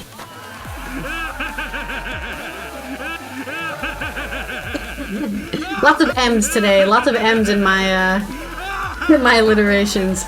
Yeah, I mean it's crazy to me that the hubris of humanity thinking that they are, because we can reach the stars, right? Or we've invented plastic or whatever technological marvels we've invented, right? That we somehow have surpassed the intelligent marvel of bacteria and viruses, which are actually smarter than us, because they kill us. At the end of the day, who's going to win the war on life? Bacteria and viruses are going to win the war on life. Viruses don't have that thing where they have to produce DNA. They just RNA, and they just mutate They're stronger on the run. than us. That's what's good. Yeah. I mean, that's what cancer is. Cancer is a virus. The I'm going to go out on a limb and say that. I'm going to go out on a limb and say that this probably wasn't NASA's fault. They said NASA has a perfect record, and it involved space people from other countries, and they won't say who caused it. But they say NASA's record's perfect, you sons of bitches. Russia, not so much. So again, we're not pointing fingers, Russia. Hey, Russia. But we're better than you. Ha! Yeah. Russia, I also want to point out that if we learned anything from the COVID pandemic is that people will lie about being sick because they don't want to be shamed or whatever. So that's probably what happened, right? Oh, I'm sick, but I don't want to miss going to space, so I'm just gonna pretend that I'm gonna take a 50 million cough drops and take a paracetamol or something, and they'll never know I was sick, and I'm gonna get everyone on the space station sick because I'm not missing my chance to go into space. Damn it. And who knows, maybe they were, we all know they drink recycled urine, so maybe they were sampling each other's urine too. Like, hey, this stuff has a little pecan bouquet to it. I don't know. Recycled I really hope they do something against bacteria infection in the urine, but I don't know the science. Oh yeah, they definitely. It's filtered. It's completely filtered. The stuff you drink in city water is filtered urine. The stuff that falls from the sky is filtered urine. Anyway, so let's There's your stories. Every drop of water on the planet has always been here, they say. And then it's passed through many bodies on its way to the ocean. A mixed metaphor. This is my culture segment. We're going to talk about culture in video games. This is coming from Keza McDonald on The Guardian. The team behind Baby Steps discusses why they made a whiny, unprepared man baby the protagonist and how players have grown to love Nate as he struggles up a mountain. I don't know why he's in a onesie and has a big ass, shrugs game developer Gabe Cuzio. Bennett just came in with that at some point. I thought it would be cute, replies Bennett Foddy, who was formerly Cuzio's professor at New York University Game Center, is now his collaborator. Working on character design and animations bring you to over liking big butts. I could give you an enormous amount of evidence for this. As somebody who is also a butt girl, I love a big butt too. Foddy and Kazuo are talking about Nate, the impressively pathetic man-baby protagonist of the profound and ridiculous comedy game Baby Steps, developed together with Maxi Bach. When Keza was preparing to talk to them, she felt like she was meeting her tormentors. She spent a week last year in the grip of this purposefully transcendently frustrating game about going on a horrible hiking holiday with the most incompetent loser. Baby Steps' premise seems like a cruel joke at first. Watch the hapless man suffer, and you will suffer too. But the more Keza played it, the more meaning she found in it. As the hours passed and Keza helped Nate overcome his own uselessness and get himself up the mountain, she came around to him. People coming around him is common, Foddy says. We've had a lot of people say they hated him on the outset, and they had started either identifying with him or identifying him with people in their lives. Some people ended up sexualizing him. The commonality between all these things is people coming around in some way, and that is the core philosophy of the game. It should be that it starts out feeling arduous and awkward and annoying and hostile, and then we try to bring you around to find pleasure in it. That happens to Nate in the story as well. He would never go outside for a hike. Nate is a large, bearded, russet-haired 35-year-old guy with glasses who lives with his parent in his parents' basement. That's a great sentence of how much unlikable he is. He is socially awkward, a shy urinator. Oh, that's the worst. Whiny and massively averse to accepting help from anyone. So he's the lowest of the low of what people would consider a basement dweller, but then he's too prideful to ask for help. Very annoying personality right there. Early in the game, you come across another hiker who offers you a map of the mountain. A little mini map pops up in the corner of the screen for a few seconds before Nate refuses it and it disappears. Keza scoffed at this. Like most of Baby Steps, it's a joke about the comfortable, streamlined gaming experiences that we've become used to. But it's also a joke about Nate and the kind of guy he is. Talking to Kazuo threw Keza off at first because he's also the voice of Nate. He and Fadi improvised every line in the game, but he also has a deeper connection to the character. Nate is one of the manifestations of my personality, he says. I mean, he is a game developer, so basement dweller, living with his parents, you know. I'm just saying. He's an aspect of who I am. He's not a made-up guy. I totally have to refuse the map guy within me. That's deep in who I am. If someone tries to help me, I run away screaming. Sometimes that's a joyful part of who I am, and sometimes it isn't. In video games, you do this too. You immediately put it on the hardest setting and turn off the assists test, Fadi. Like almost all game characters, Nate was once a stick man with a block for a head and a tissue box for feet. Fadi and Kazuo ran through 9 or 10 prototypes before alighting on the concept for Baby Steps. Prototypes that Kazuo described as very bad. We were looking for something with legs, adds Fadi, straight-faced. That was a pun. Straight-faced pun. Fadi's games are full of ostensibly pointless suffering. It's the theme of his work. Alongside the idea of awkwardly moving a character's body, his previous game, Getting Over It, which is very famous, I think it's called, Getting Over It with, what was his full name again? Getting Over It with Bennett Foddy is the name of the game, the full name of the game.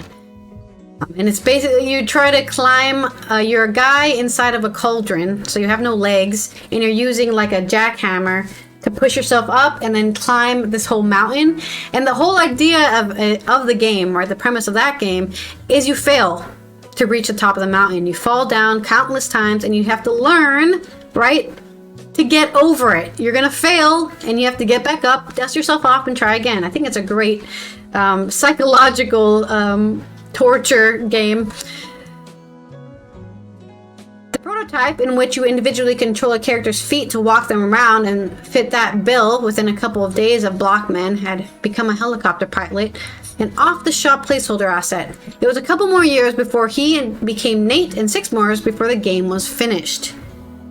The idea is that he's not prepared and he's out of shape, said Kazuo, which is something a prideful person would do, right? I'm not ready to go on a hike, but you're not going to tell me I can't do it.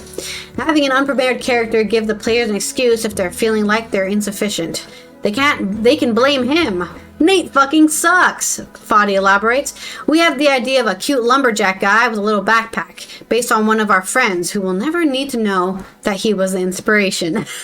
Another of Fadi and Kazuo's friends and colleagues was the source of Baby Steps' name. They both now teach at NYU's Game Center, whose chair emeritus, Frank Lance, burst into their office with the idea for the name.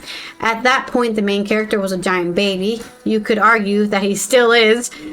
Plenty of infantilizing imagery remains, from rivers of breast milk to massive sandcastle toys to the gigantic woman who picks Nate up and cradles him in one especially surreal scene. As they were playtesting the game with their friends, another aspect of Nate's personality began to emerge. His misplaced pride. I already clocked that at the beginning of the article. The slightly obstinate vein of toxic masculine play starts coming out. From seeing some of your friends play it in a certain kind of way, Fadi says. One of those friends, Julian Cordero, maker of Despolet started looking very intently off the edge of the cliff after climbing them, inspiring a scene in which Nate's fellow hiker Mike sits on the edge of the platform, contemplating throwing himself all the way down.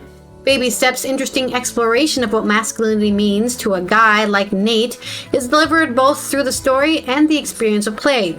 You can unlock short, abstract, playable flashbacks to his childhood and the humiliating experiences that have shaped him. There are also somewhat less subtle symbols around, such as the omnipresent phallic imagery.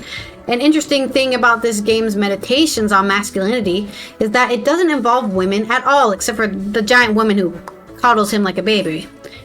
When men's insecurities are continually being lumped on women and feminism by common or garden internet misogynists, I hate myself and I'm lonely because of women, not because I need to do some work on myself. This is a refreshing look, Foddy says. Men can have problems with masculinity just by themselves. There is one thing that Nate straightforwardly loves: fruit. Pieces of shiny fruit hang tantalizingly in almost inaccessible places, tempting you to waste a chunk of your life trying to reach them. If you do, you are treated to a ludicrous close-up of Nate's face as he noisily consumes it before screaming its name into the wind. We needed something to put on top of stuff, explains Kuzio deadpan. Because you have to climb to get... He just keeps on telling these puns. And a selection of increasingly austeric fruits with the obvious choice. He explains that rewarding the player would be antithetical to the game's philosophy. So what if it's a reward for Nate? What if it's something he loves? So you get to vicariously watch him get a reward? The day we came up with it, we recorded the first 5 vocal takes. It's funniest when you've tried hardest for it. And what at the top is just him having crazy fruit orgasm. The inspiration for the dumb camera angle, the wide-angle lens from the top of the forehead, was train spotter Francis Bourgeois, something we both got into during COVID. When we were doing initial exploration on this game, is the vein of culture that emerges when people are critically bored, explains Foddy. The idea is that these fruit cutscenes are coming when the player is feeling as unhinged as Nate is when he's enjoying the fruit. I'm going to watch all fruit cutscenes later for my enjoyment. Let me open that on YouTube. They provided a YouTube link to all the fruit cutscenes. I'm gonna watch that later. This is the joke that Baby Steps keeps coming back to. You might hate Nate, but also if you're playing a game like this, then in some way you are Nate. After many, many hours on the mountain, out in the snow, you reach an ending when Nate finds a cabin owned by a donkey man whom he sort of befriended on his journey. After a few false starts, he finally knocks on the door, asks to be let in from the cold. You can go for a walk after the concluding scene, but the game goes to great lengths to warn you that there's no point. There's nothing else out there. Baby Step's final joke is that it's lying to you. There is a final cutscene at the top of the mountain. You can go find it if you want, if you're just a irredeemable kind of person. But for Keza, the game's true ending is Nate finally learning to ask for help. And she was rather moved by it. After Kazuo finishes his first commercial game, 2019 Apes Out, he felt ambivalent about it. I wasn't sure whether it was worth it. Whether once I was at the top of the mountain, I really wish I'd climbed it, he says. But he's feeling much better about Baby Steps in retrospect. And about Nate. I understand it was more now after finishing it. I feel like I'm really realizing all the things the game's about. Nate is a microcosm of a whole game, where it's both a piss take and it's sincere at the same time. And it's not one or the other. So, there is your little review by Keza on Baby Steps and how it's a frustratingly great game and absurd.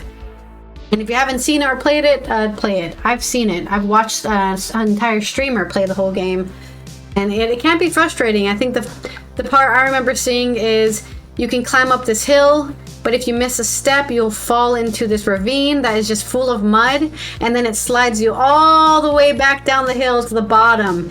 And then the hiker friend says, like, "Are you okay? Do you need help down there?" as you try to slip and slide to get out of this mud.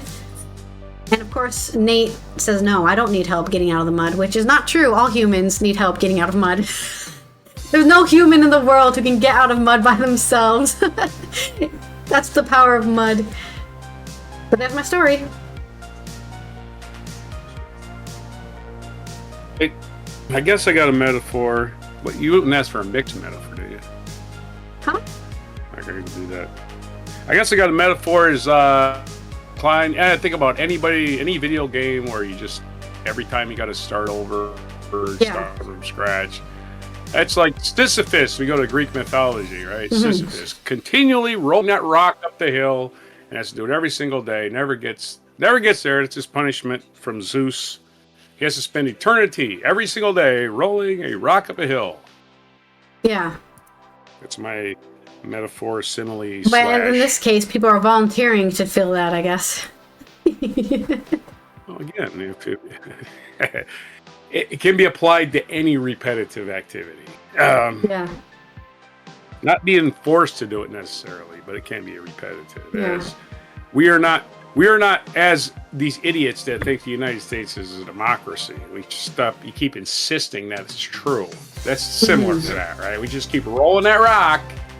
We never get to that cliff. We never even get close to that cliff we can push it over. It just rolls back and we got to start over tomorrow. And yeah, that's kind of where we are. Oh, and you had some other things about toxic masculinity. Yes. One of my favorite sayings my boss used to say, he said, don't mistake my kindness for weakness. It's like, just because I feel like people should be kind to each other doesn't mean I'm a little shit that's going to cower in the corner when you threaten me. The opposite's actually true, right? I'm kind to a point. In other words, I'm tolerant of everything except bullshit. I am not tolerant of bullshit. I'm totally intolerant of bullshit. I'm 100 miles in the opposite direction of bullshit, right? So that's a delicate balance to serve, because myself, I will admit when I've been fooled. It's a fool who won't admit when he's been fooled. I will admit when I've been fooled. I've been taken in. I was a fool. I was a clown. The only way to learn is to admit you made a mistake.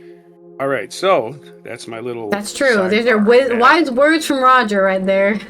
Yeah, that's my definition of toxic masculinity is empathy for cruelty, if you can understand that. You empathize with the person who's being cruel, not the person who's being tortured. That is toxic masculinity. Really and that is a weakness. That is a weakness. That is a person's weakness. It's cowardly. That they feel only pleasure when other people are suffering. So that's a weakness. It's a moral weakness. It's a personality weakness. To be strong is to take care of people that are weaker than you, right? Because what is the use of being strong if you're just going to use that to punish other people? That's not strong. That's weak. Messed up. Anyway. Yeah. Right. So I did send you a video, and this day. Yeah, I've already done that. I did that before my story. But thank you for reminding me. Sprinkled of news. It's time for this day in history. And the other half is strong people. Right? And also a limerick. So, my segue is limerick. Limerick. All right. So history again. The news is sprinkled with weak people and strong people, and usually in the same story at the same time. But a lot of times you don't get to know the victims' names, and a lot of times you don't get to know the villains' names either. But the 1547, Ivan the Terrible was crowned Tsar and Grand Prince of all Russia. No word here on when it was decided to start calling him Ivan the Terrible, right? Was it before this? Was he, I've made this joke before. Was he merely Ivan the Annoying before that, right? It's Ivan the Annoying. And then he got to be a czar, and then, things change. 1556, Charles V, who's no word if he was terrible, but he was the Holy Roman Emperor, which that's a clue, he probably was, and King of Spain, renounced his claim to Spain. Well, maybe he wasn't that terrible. He said, I don't even want to run Spain. Screw them. First of all, they gave Columbus all that money, right? Dumbasses. 1883, the Pendleton Civil Service Act, a bill sponsored by Senator George H. Pendleton of Ohio. I don't know if Camp Pendleton's named after him or not. Maybe it is. Maybe he's a rich guy. And established the Civil Service Commission in the United States, modeled after Napoleon. 1834, opera singer Marilyn Horne, an American mezzo-soprano, was born. Marilyn Horne, of course, known for being African-American and being discriminated against. Noted for her seamless quality and exceptional range and flexibility of her voice. I don't know if she's around. Might still be around. Marilyn Horn might be around. I want to say she's African American, but I can't tell by this picture, so I might have got that wrong. 1973, the last episode of Bonanza aired in NBC as the popular Western series ended after 14 seasons. And there's a picture of Haas, who died during the run of the series. I don't know if they ever explained why Haas was no longer on the show, but the show started out with Ben Cartwright and his three sons. One of his sons left the show, Adam, and I don't remember how to explain him leaving. And then Haas, the actor who played him, Dan Blocker, died, and it was just, after a while, it was just Michael Landon and Lauren Green. Michael Landon is Little Joe, and that was the whole show. So they didn't even replace the brothers with other, they replaced I think they replaced the cook. They had a Japanese, a Chinese cook. They might have replaced him. 1991, the Persian Gulf War, triggered by Iraq's occupation of Kuwait in August 1990, began with the U.S.-led air offensive against Iraq that continued when the ceasefire was declared in February 28th. You listen to people who were politically behind this. They say we won that war, and you listen to actual reality. What happened was Kuwait was invaded by Iraq, which they said was part of Iraq, and Kuwait was just a bunch of billionaire oil sheiks, and we sent our army to go bomb. We didn't invade anybody. We bombed the hell out of Iraq for a while, and then the Iraqis that were sent out in the field, like in Kuwait and so forth, they were starved to death. We cut off their supply lines, so they were mass surrendering to journalists. They were eating their shoes. They would do anything. They legitimately ignored their religion to eat pork because they were being fed for a change. And before the Iraqi army pulled out of Kuwait, they set fire to every oil well they could find. So if that's what victory looks like, I guess we had a victory. Anyway, there's your short story about that war. 1992, the Civil War in El Salvador ended as the government and Frabundi Marti National Liberation Front signed the Chapultepec Peace Accords in Mexico City. In 2006, Ellen Johnson Sirleaf, the first woman to be elected the head of state in an African country, was sworn in as president of Liberia. In 2017, American astronaut Eugene Cernan died at the age of 82. He was the last person to walk on the moon. So I thought that was Harrison Schmitt. He must have been in the same capsule as Harrison Schmitt. So a lot of them guys aren't around anymore. The guys that can win any cocktail party conversation. Where have you been? The moon. Oh, yeah? That shuts everybody up. 2021 American record producer Phil Spector died at age 80. He's actually a murderer. He produced a lot of hits, but again, at the end of his life, he was in prison for killing a young lady. So to hell with Phil Spector, you're a piece of shit. I think he always was a piece of shit, by the way.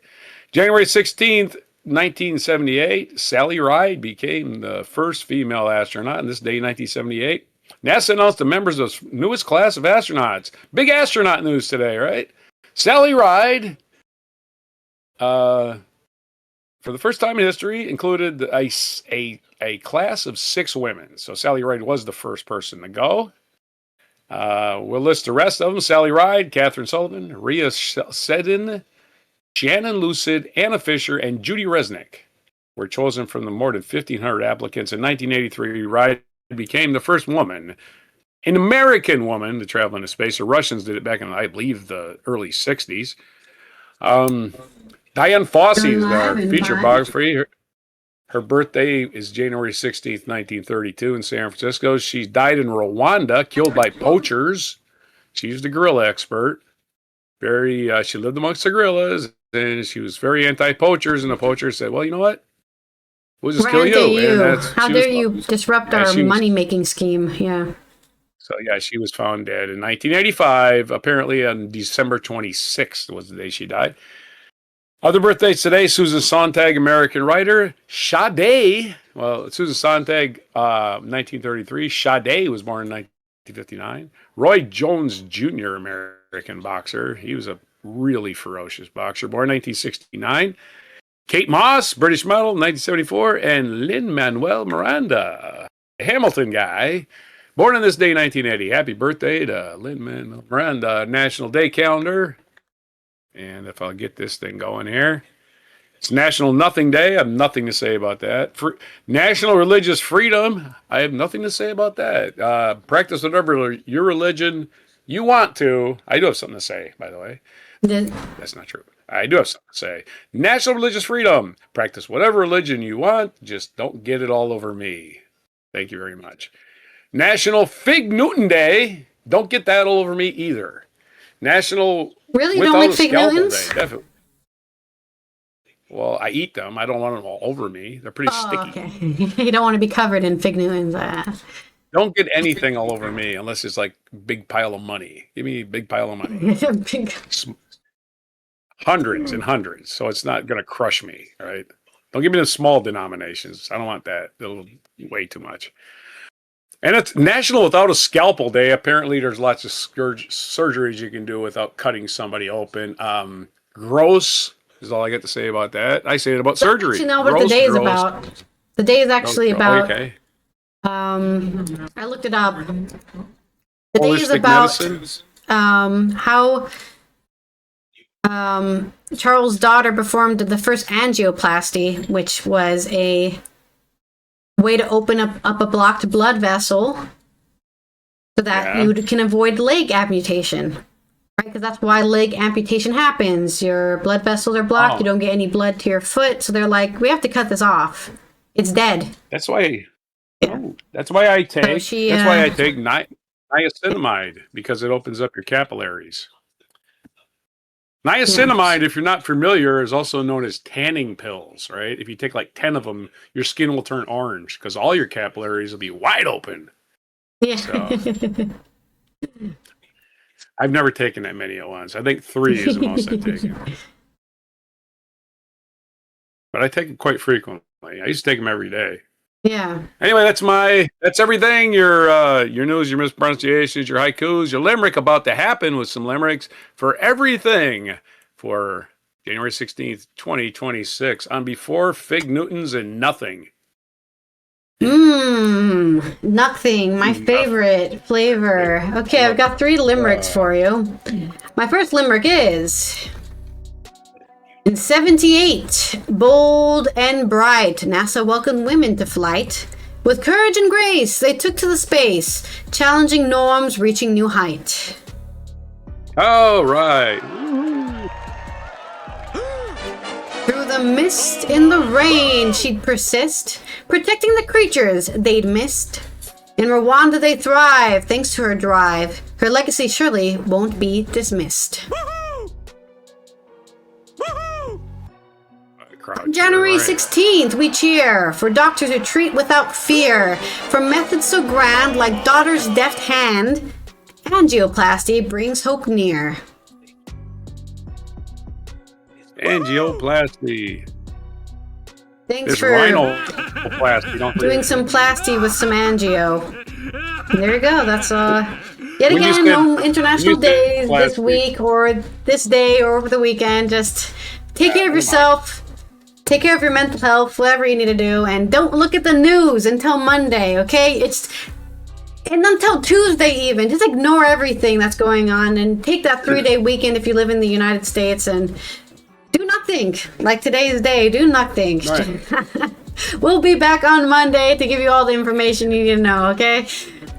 So this has been Allison here. How come they stop getting released? Think about that. Why did the Epstein files stop getting released? They said they steal a bunch more. What's going on? Hello? Knock, knock. Oh, they subpoenaed Bill Clinton. Big news, right? What? You know, Bill Clinton. Is he even in the files? Where is he? Anyway, go ahead. This has been Allison here from the Netherlands, Roger from the U.S., East Coast of the U.S. As we finish up another Friday news dump, we'll see you for Mucking Fun Day. Don't forget to subscribe to the Before Coffee podcast channel on YouTube so we can let YouTube know people care about this channel, about our anti-AI news. We're here not being artificial or intelligent, and we're not AI, okay? We're real people. These are our real voices. We're not some AI voiceover that says some bullshit that was made up yesterday. And we will see you guys after the weekend. Here is our mic drop moment. Yeah, this would be all standby.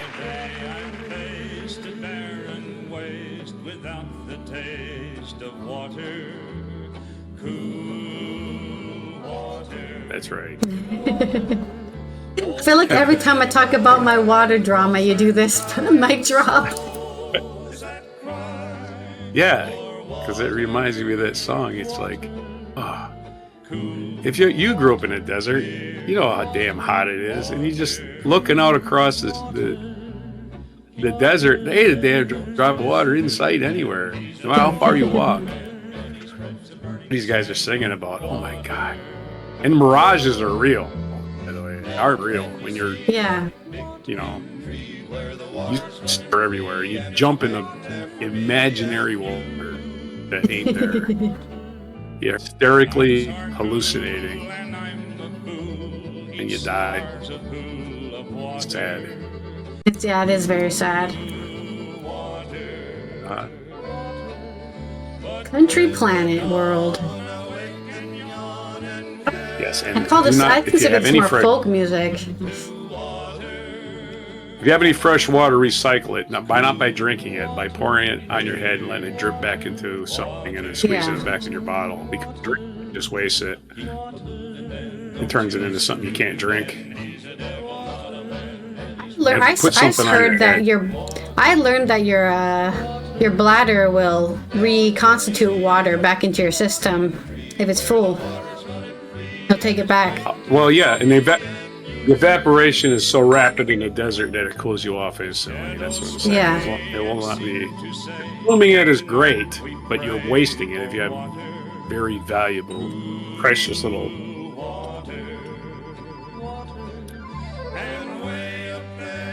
Somebody trying to sell me a car. Whatever, man. I'm sorry, trying to lease me a car. What they need to do is give us some cool waters. That's right. Water, stop wasting it. It's a precious commodity. That's all we got. Nice and cool. And then some planes flew off into I don't know what the planes are about, but okay. Nothing makes you think of country music than planes.